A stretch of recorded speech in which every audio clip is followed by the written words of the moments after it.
Hello, Rick. How you doing, sir? Hey, pretty good. Hollis, am I getting that Yes, right? sir. Okay, Yeah, perfect, sir. Hey, you sound really good. Okay, let me finish the introduction, and then we'll get going real good. I'm very excited to have you on the show, so thank you for being patient, and we'll get going in a no second. problem. All right, I'm gonna mute your mic. Okay. Okay. Welcome to the Hollis Chapman Show, where we celebrate the power of words and the beauty of storytelling. Join us every week. We have conversations with authors and small business owners. We have exciting lineup of guests who will take us on a literary journey like no other. Join us as we delve into the world of authors and small business owners from diverse backgrounds and cultures, each bringing their own unique perspective and voice to the table. From thrilling memoirs to captivating fiction and business startups, our guests will share their stories, their struggles, and their triumphs, offering us a glimpse into the rich tapestry of human experience. Immerse yourself in the magic of words and discovery as we explore the global literary landscape together. So grab a cup of tea, cozy up by the fire, and join us on this adventure of a lifetime. The Hollis Chapman Show is your ticket to a world of imagination, inspiration, and enlightenment. Don't miss out on the opportunity to connect with some of the most talented and compelling voices in literature today. Tune in and let the journey begin. Hello, and welcome to the Hollis Chapman Show. Happy Thursday to you. The happy Thursday special guest day today. Okay. We have a special guest is here. He's waiting in the wings. I love it. Let me tell you a little bit more about our guest. He was born in Tampa, Florida. Great. Gotta love Florida. Okay. He went to Florida Southern College and graduated a degree in history and commissioned in the U.S. Army. Infantry officer. Outstanding. Thank you for your service, sir. He has written over 80 books, different a dozen different series. It's amazing. How to this day and age do you write 80 books? How do you keep on going? How do you build that in your mind to write and write and write? Let's talk a little about that. I was watching his stuff this morning on YouTube, and he kind of explains how he does it. But he loves science fiction. So without further ado, let's welcome to the show, Mr. Rick Partlow. All righty, sir, you're live. Let's do it. Thank you for having me. I appreciate it. Oh, thank you, sir, for joining us again. It's amazing when I was watching your videos this morning on YouTube and reading your story and stuff. You write so much. You get 80 books deep into it. You're writing a new book series now. That's very exciting. So tell us a little bit more about yourself and your latest book, sir. Okay, well, I've always been a science fiction fan. One of the first books that I ever read as a kid was Have Spacesuit Will Travel, which was Hmm. one of Robert Heinlein's juvenile novels. I've read that hundreds of times over the course of my life, and it still hits me the same way as it did when I was 8 and checked it out of the Brandon Library in Florida. Um, I went in the military, and I had toyed with writing before I went in the military, written, short stories, wanted to write novels. Once I got out and got married, and me and my wife, um, she became pregnant with our first child, and we had to decide who was going to stay home with that kid. And I volunteered to do it because she was making more money than me. And I was like, if I'm going to stay home with the kid, I'm going to get serious about writing. So I wrote my first two books during that next period of a year or so. You write your books, you stay home. That's outstanding. You guys did that and stuff. Now, you wrote your books and stuff. What did you try to share with us what you learned by writing? Because I was very intrigued by when you said about formatting your books, book covers, and designs, how important that is to get people to get those books off the shelf. So, kind of explain a little bit about that. Because as I'm looking at your book now, your latest book, Contact Front, the cover is outstanding. I love it. Yes, and Go ahead. that is a tribute to Athon Books, particularly Steve Boyer. He is the art director there, and he has found some of the best cover artists that I've ever seen.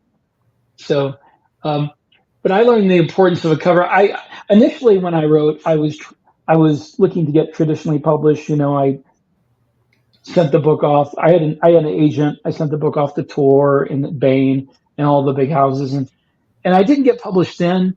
Later on, when the Kindle revolution happened, I self-published those books that I wrote, and very quickly learned the importance of good formatting and covers and book descriptions and all that stuff that served me well. And it wasn't for another 6 years after that I signed a contract with Athon, Mhm. and the rest is history. Yeah, I understand that the cover artist for Contact Front actually lives in Poland. He's a very talented guy. that's great. Okay, back to your book. Can you tell us a little about the inspiration behind Drop Trooper? And I want you to kind of really break it down because again, Drop Trooper, and you wrote books multiples at a time. I can't even function while writing multiple blog posts at a time, stuff like that. So kind of give us how you kind of put it together where you can write multiple books at a time. The idea about Drop Trooper, so it kind of brings us to that because it's Well, outstanding. Drop Trooper emerged as a new story in an old universe for me. The very first fictional universe that I wrote about or imagined when I was a teenager. Uh, I took, I don't know how long it was. It was well over 10, 15 years Yeah. building this universe inside my head and on paper. And I wound up writing one of my first two books in that universe. It's called Birthright, and I wrote several series in it. And it came down to when I was contracted to write a series for Athon, and they wanted military science fiction, and I'm like, I should keep it in this universe because I know everything about it. I know all the history, I know the technology, I know everything that happens. But what new story can I tell in it? And the new story I had written, there is a war that takes place in this universe that kind of advises everything else that follows. And I'd written about people who flew starships, people who were like commandos, people who were Marine recon, units. I'm like, the only military unit that I described in all these books and had never written from the point of view of was somebody in a battle suit, like a Robert Heinlein Starship Trooper style battle suit. And it's like, I'm going to write a series from the point of view of a Marine in a battle suit. Hmm. And I had written a short story about one of them earlier. And when I wrote the short story that this book flowed from, my thought was, how do I make it different? Because there's been so many books about battlesuit troopers, battlesuit Marines, Space Marines, that I wanted to make it something different. So I wanted to make the suit a shield, a shelter for the main character. So I decided to make him agoraphobic. Hmm. He's afraid to be outside. The suit is like a womb for him. It keeps him safe, which is the opposite of me because I'm a little claustrophobic. Okay. That's very creative. So are you a techie? Do you go to tech shows and all that kind of good stuff? Or are you constantly watching Star Trek Trooper? Because I do like Star Trek Trooper, by the way.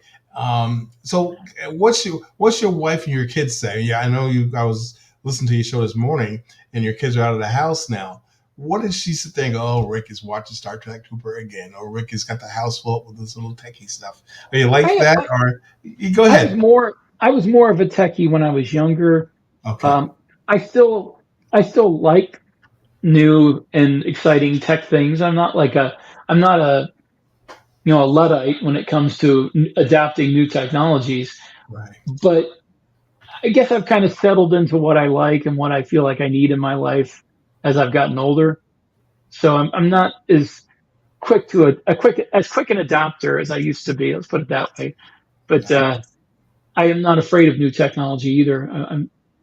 I find it fascinating. I read about it a lot. Yeah. I'm going to ask you more about the technology because I'm asking you about AI in a minute. And